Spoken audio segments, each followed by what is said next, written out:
You keep coming back at really unexpected times. I'm trying to edit the remainder of this season. Welcome to On Air with FPI.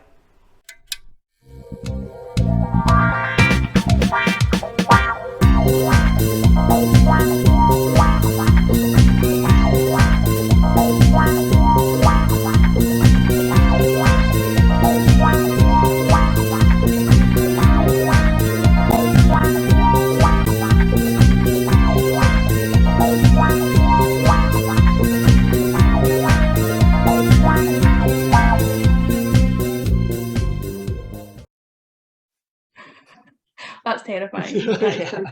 I feel like kids are definitely tuned into something, and then we just choose to ignore it for the rest of our lives. They open the door to the uncanny for sure. We just choose to forget as we get older. Yeah, it's for the best. Moving on, do we have any conspiracy theories that we wish to be true? This could be the simplest of conspiracy theory or the biggest. Oh. I'm not sure. It's not technically a conspiracy theory. I feel like most conspiracy theories are either like mental, or it's just that a bunch of rich people are kind of running the world and being evil. And I'm like, well, yeah, we all know that's the case. That's the truth we're living. I quite like stuff about the Dyatlov Pass. So whenever someone tries to come up with a boring explanation for what's going on there or something kind of simple, I'm like, no, let's not settle for that. It's got to be weirder. It's got to be something bigger. I completely agree with that. And also, oh my goodness, I've completely forgotten the woman's name. Do you know that woman who like went to the hospital in America, and then everyone was like, it smells like frizzy garlic, and then they had like a they all had like a mass hysteria event. That's cool. And I've like, people are like, oh yeah, she was being tested on, or she'd been abducted by aliens and stuff. And I truly, that's much more interesting. There's no like actual explanation, but that is. I feel like you've definitely spent some time on the mass hysteria Wikipedia page. I think, right, okay, sorry. One of my favourite things is like delusions. There's a fantastic podcast called The History of Delusions, and people have the most, like, the brain is so incredible at how it like fools itself, and I just, truly that's like the best stuff that's going on, is like what people's brains have come up with. So they're like, I know it's terrible, they're suffering like a mental health crisis, but also delusions. Wow. Yeah, I'm also quite keen on the idea that there was one Avril Lavigne and she's since been replaced with a different Avril Lavigne. Yes. I'm quite fond of that one. I'm like, that just feels right. I love that, yeah. Again, this is why I don't write my own scripts. I was meant to ask this question first. What is your favourite conspiracy theory?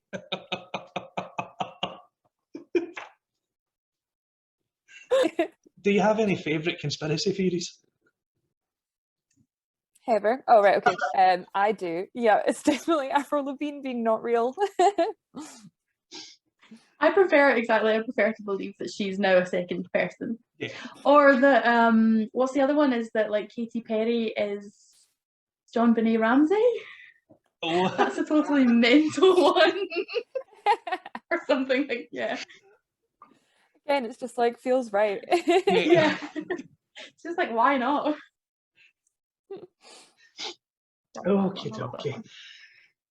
Okay. If either of your life was a movie, what would the genre be? Who would star as you? And who is your co-star? Okay, thinking. Yeah, I know. I'm like, who would play me in a film? I know, he's got like a great enough Heather energy. I'm trying to think as well. Who would take such a low-paying role as my biography?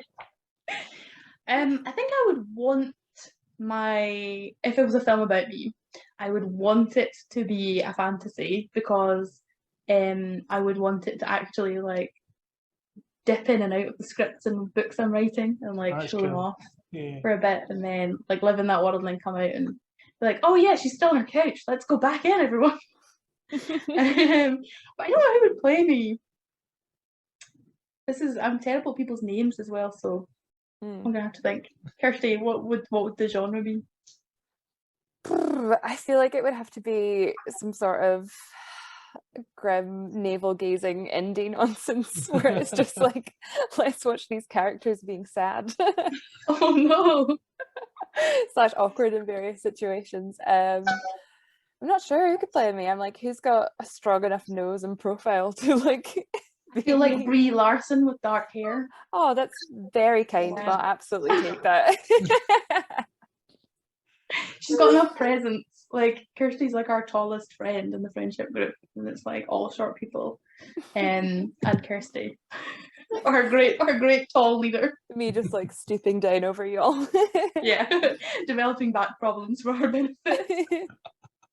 Or maybe like an Aubrey Plaza vibe. I feel like she's cynical enough, maybe.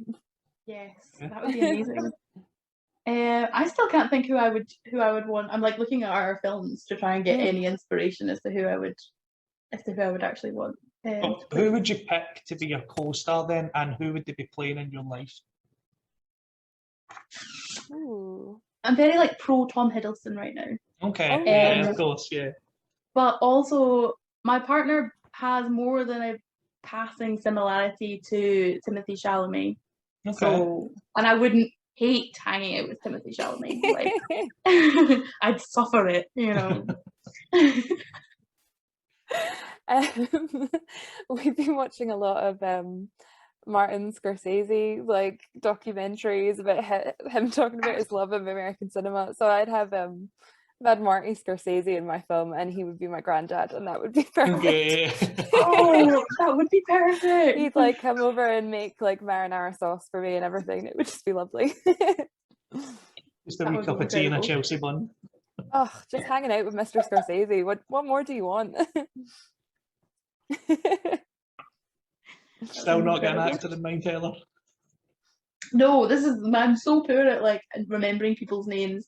Normally, if I've seen a film, I'll be like, you know, the film with the guy and he does that thing and goes to the place, and I don't remember anyone's names. But I feel like I'm a chubby woman. I love that, but there's not enough chubby women on screen for me to like have one at the front of my mind to be like, yeah, perfect. You know what I mean? It's like, yeah, we need more Heathers in our cinema, clearly. Yeah, you know, when Hollywood provides me with more fat stars, then I'll grace them with my life story, you know? Listen Then up, I'll turn Hollywood, up and get I'll it see what's sorted. Oh, okay. So we're going to move on to the big scenario, and this is where the two of you get to play off of each other. So like, Heather will say one part, Kirsty, you need to add, Heather then you add, and we'll go from there. It feels slightly unfair considering that Heather's the writer, but I will still play the game. But Kirsty is the true unsung editor of Smithers and Wing as well. Oh, no. So I feel like you can keep us on track.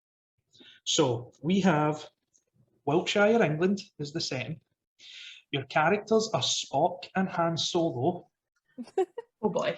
And the scenario, neither one of them have technology, but they have to come up with a plan to move Stonehenge. Oh my god. Wow. How are they doing it? Have you seen that episode of Star Trek where Spock touches the rock and then like screams pain? I feel like what he would start by doing is like empathizing with the rocks. Okay. So he'd be like, okay, I'm in Wiltshire, I'm stranded. Obviously I didn't choose to come here, no offense, Wiltshire. I'm sure it's lovely. I've literally never been. And I feel like he would start by trying to speak to the rocks, and Han Solo would probably start walking away at that point. I think he'd be out there. That's not glamorous enough for him. He's too hot for that. Yeah, I feel like Han Solo would need to like go by the nearby village and like charm everyone at the local village fair with his like incredible commands, and then people would just be on board with assisting in the efforts. Yeah, it would be like a beautiful story of a village coming together to get the rocks where Spock has determined the rocks want to be because he's spoken to the rocks. He's mind melded with rocks. Okay. So, and then you're right. Han Solo will just whip it up. And do you need Could it finish off in some sort of beautiful, like what's the word? Like countryside spooky, like cultish orgy once the rocks have been moved to their correct position. the correct positions you're being in the sight lying of the on a cheese grater? Is the thing. Oh God. It's a classical reference. It's fine.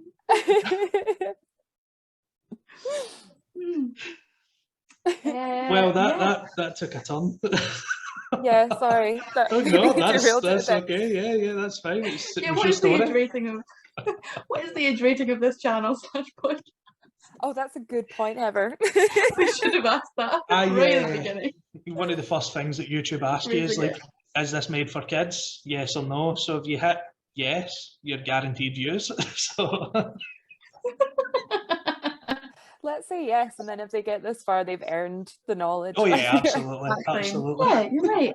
Daryl will put us on his syllabus. Don't, because I'd still get the blame for that.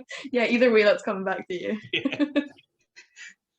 Okay, so after this is all said and done, they've moved the stones and the village has decided to have one big orgy. There was cheese graters involved. Are Han Solo and Spock, are they done or are they invited in to the cheese grater fest? I don't think Spock would join in, to be fair. I think Spock would like take a lot of notes for scientific research. Yes, He'd be of like, course. all right, we're here, the humans are doing some things, I'm taking some notes. This is not how it's done in Vulcan. And I mean Han Solo would be in the fray. Absolutely, yeah. At the He is core, the fray. really. Yeah. I feel worried that my mind just went in a fanfic direction, like, which I guess is appropriate for anything involving Spock, really. Which Han Solo are we getting? Are we getting prequel Solo or Harrison Ford? Oh, absolutely Harrison Ford. Okay. I think Harrison Ford. I do have a soft spot for the guy that plays him in the sequel, the prequel even. Yeah. So. Zachary Quinto or Leonard Nimoy? Oh, Zachary Quinto would never even cross my mind. Oh, wow. Okay. I have a life-size cutout of that version of Spock. Harsh. Sorry. No, I like Zachary Quinto. I just completely forgot that he had attempted to play Spock. Oh man, you're gonna hate this, Heather. The only Trek I've seen is the new movies. Are you gonna take back our collaboration now? Yeah, I just have to throw this out the window.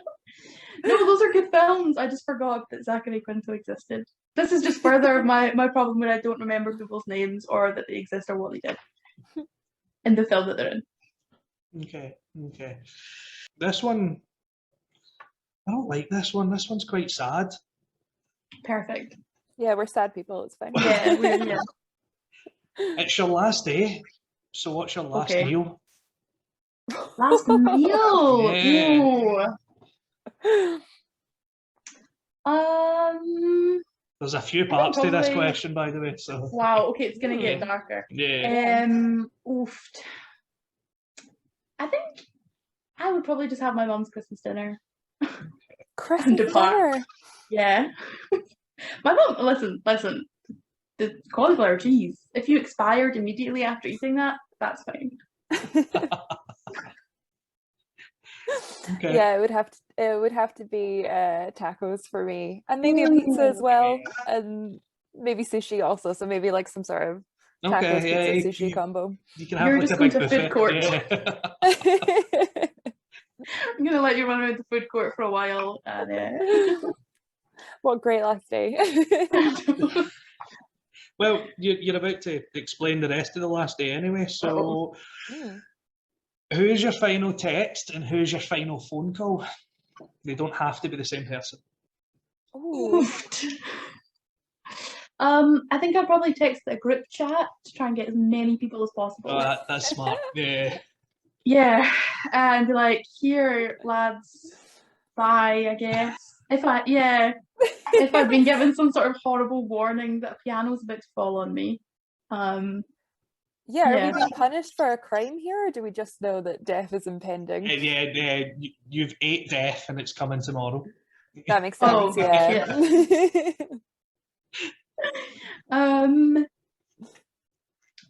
Yeah, I mean, if I was alone, I'd obviously then have to call my partner, I guess. Sorry, family. I have a very codependent family WhatsApp, so I would probably send them a voice note if that's cheating. Sorry. Yeah, well, it wasn't in the question, so it's allowed. I know, I want to be much cooler than just being like, oh, I'd call my partner Ben, but I'm like, no, he's my guy, I'd totally call him last if I'm kicking the bucket. I'd maybe save my last text for like noising up my brother. I'd be like, right, I'm gonna be dead, so you got to do this, you got to like crush it and do everything that I'd want you to.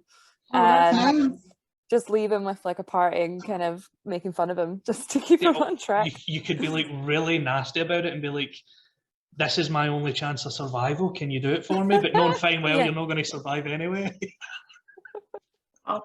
Well, pressure to put on the boy, yeah. Because then your parents would be like, I can't believe you never saved your sister. Oh no! Man, it's tough enough being the second child. He doesn't need that. Yes. Last movie or TV show? Ooh. So it can only be one episode though, so don't binge. So Loki's out. Okay. I've been working my way through The Sopranos for lockdown, but it's been taking us a wee while. I mean, it's awesome, but it's been taking a wee while. So if I was going to kick the bucket, I'd be like, right, I want to watch the last episode so I can go to my death without worrying about it. That's a great answer. I think I would try to think what my like very, very favorite film would be. It would be the possibly right now it would be the Colin Firth Importance of Being Earnest adaptation, because that is a brilliant film, and it's absolutely hilarious. So that would be a good way to go. And plus Oscar Wilde, who can't say anything. Can't say I'd maybe watch Magic Mike XXL for my final film, just to like send me off into the great beyond with a smile on my face. It's just like the most absurdly joyous movie. Love that. The final part of that very sad question is, are you sleeping or are you awaiting it to come? Ooh. I'd love to not go quiet into that good night, but when I'm stressed I often get quite sleepy, so it's quite possible that I would just a stress nap. Yeah, just a little stress anxiety nap, so it's quite possible that would kick in. Yeah. I think I've not to get too deep out of history of having a bad time, bit of the old struggle trying to keep it happy in the old brain. And so I think I would want to be awake for as long as possible, because I'm really loving being alive at the moment. So I would be like, let's celebrate that to the very very end of that. Stare death right in the face until you eat it. Right, bitch, it's me.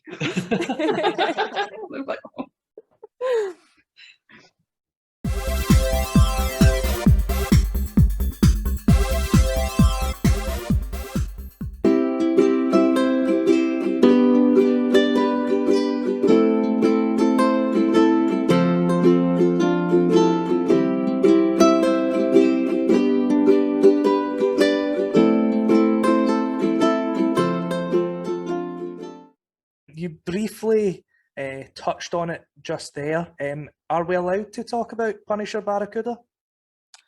Yeah, sure. I mean, there's not really much to say. I drew 4 of the 5 issues. The whole thing was written. But, I mean, once COVID... I mean, I don't know where it stands with Marvel now, but, I know not every project that they had is coming back. So I honestly just don't know. Okay.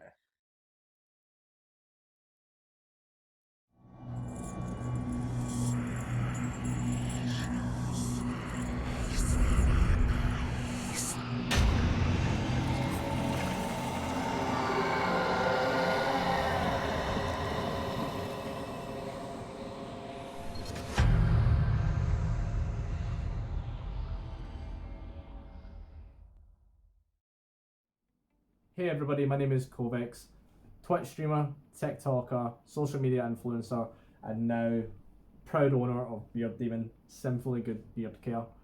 It all started off as, you know, just a trial and error thing to make, you know, some beard butters and stuff for myself, because I am a bearded man.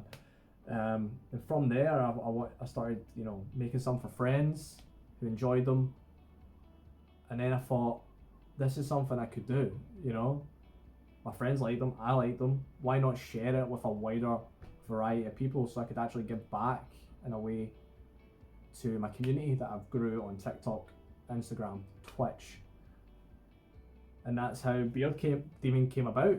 We have a 7 Deadly Sins collection at the moment, which obviously ranges from envy, wrath, lust, all different smells, all different profiles, which I'm really proud of. We're now branched out into our oils and our beard washes, and soon we're going to be having our full grooming kits, which is going to consist of a butter, an oil, our brand new Himalayan cedarwood and tea tree beard wash, which is amazing, and you get yourself a nice wooden comb and a pair of scissors to trim your moustache and stuff. It's the full grooming kit for, you know, as a present for one of your loved ones or a friend. I'm really proud of it. Check us out. All our links will be down below. Check us out on Etsy. Check us out on all social medias. Beard Demon Shop, Beard Demon on Etsy, Beard Demon Shop, and everything else. I'd really appreciate it. Stay awesome, guys.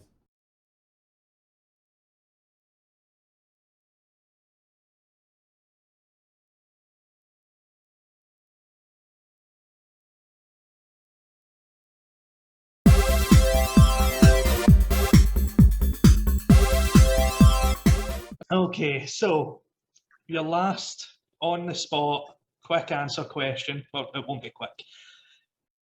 Have either of you seen Lost? Oh, I'm watching it at the moment. I know it's 1 million years after it happened, so I'm very Fine, spoiler wary. It's my favourite TV show, so this was the question I've been most excited for. Oh, I think nice. I saw the first season when it came out on Channel 4. When did it come out? Yeah. Oh, I was in 2004? high school, so yeah. 2004. Yeah, because I remember watching it on a really ancient TV, and it was like my parents let me have a TV in my room first time ever, but it was It's a big like deal. yeah, it was like a TV from the 90s though, and it had one of those screens that when you touched them it was like static Oh, you can fuzz. feel it. Yeah. Yeah, and then it also had an aerial, like a plastic aerial with like the metal like loop, Yeah. and you had to like hold it at a certain range for it to pick up Channel 4 because it got channels 1, 2, and 3. Channel 4 was really pushing it. Channel 5 was a no-go. So I'm only 28. I'm not that old, but This is TV an old lady was. story. And so I remember like pulling the cord because you also had to kind of pull it a bit of tension to try and get things like Ugly Betty, Desperate Housewives, and Lost. But I did give up after season 1 because of the aerial.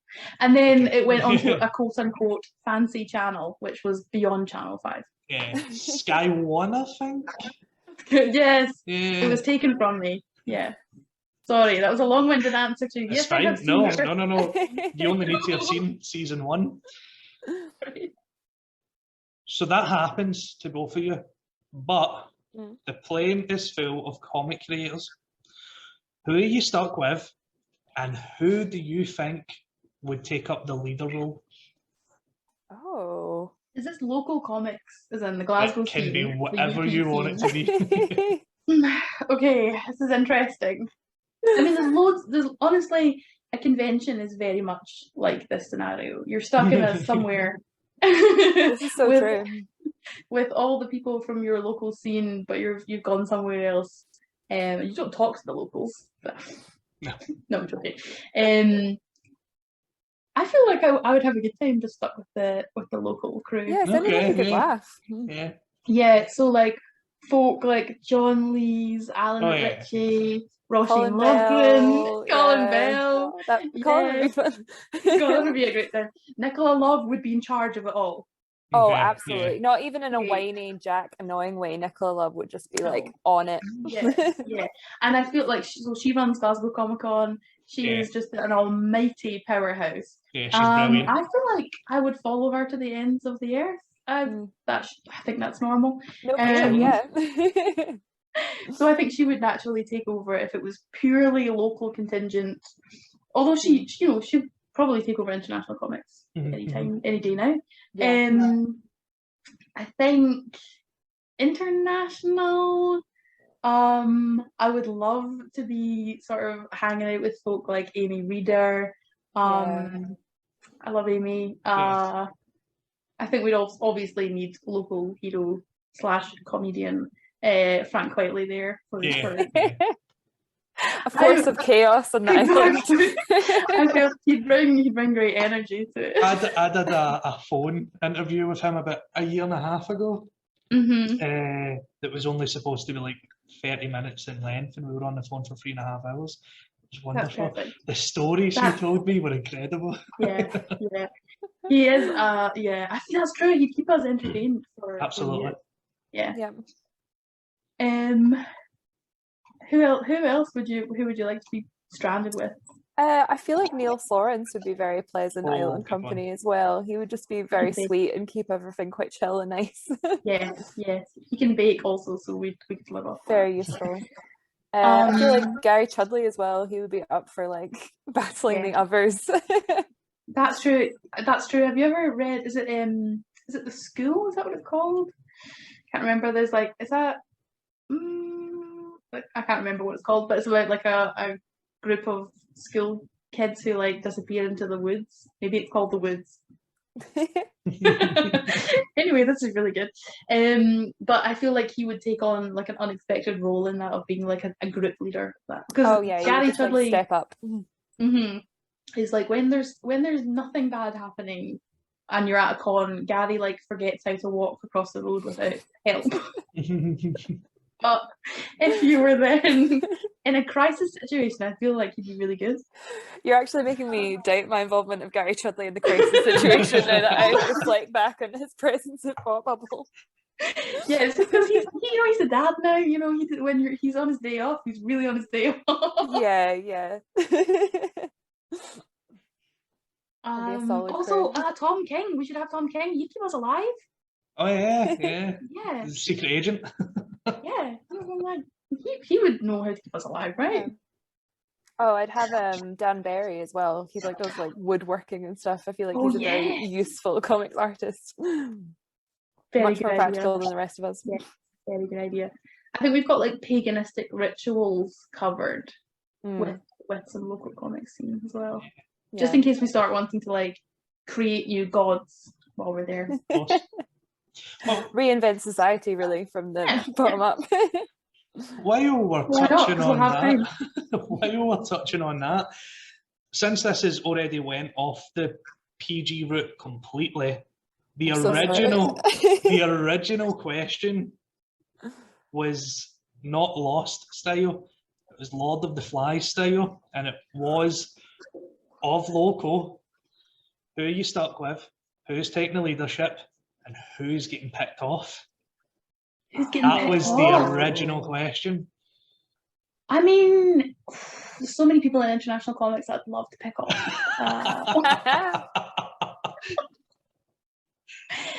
Anyone that ever drew a woman with a spine in this shape can go. They can all go.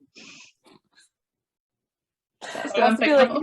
Who are we all kidding? Like we're indoor kids, we're dying in the That's true. That's such a good point. You like climbed a mountain the other day. I'm pretend outdoorsy as long as the weather's nice. So are you the person that climbed the mountain and like pushed the boulder on the little chubby kid? Oh no. Yeah, so as the chubby kid, I have some problems with it. I refuse to be crushed by a stone. I feel like you can have the conch, Heather. Thank you. Yes, I will take the conch. I feel like it would be very hard to push comics creators, especially like the indie scene, into that kind of mad picking each other off thing, because there's so much of so many art and like writing careers. Like you get spaces where people are so incredibly competitive and they're mean, and people where the sort of readers are ruthless, and like you make a single perceived even mistake and you're out. And but comics is like, well, comics especially is not like that. I think you really have to. I don't know. I think it'd have to be starving properly. Yeah.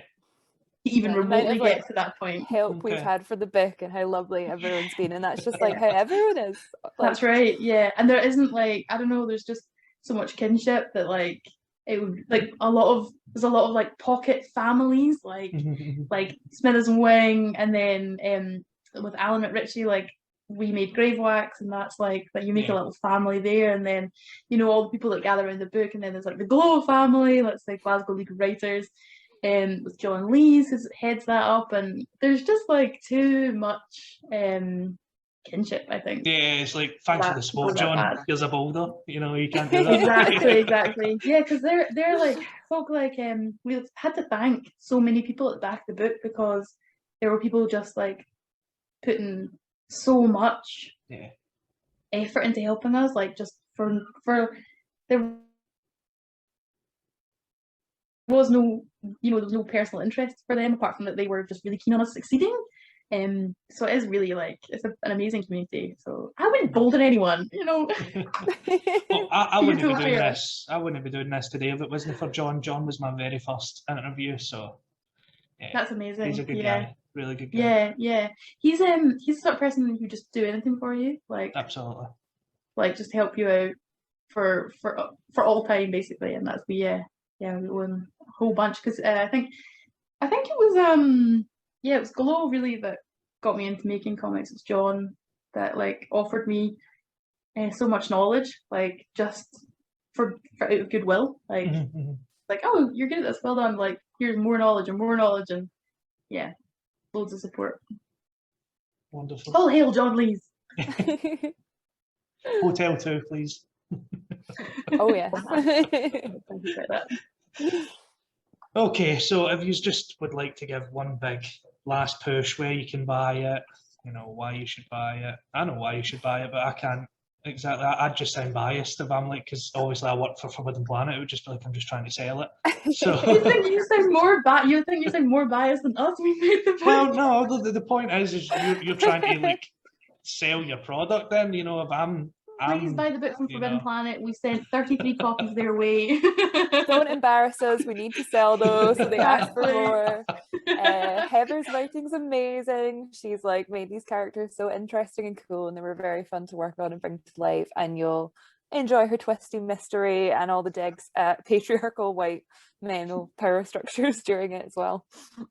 Yes, and you will be completely awestruck by Kirsty's art, the incredible details, the tiny little references, the delightful color palettes, the incredibly bisexual cover.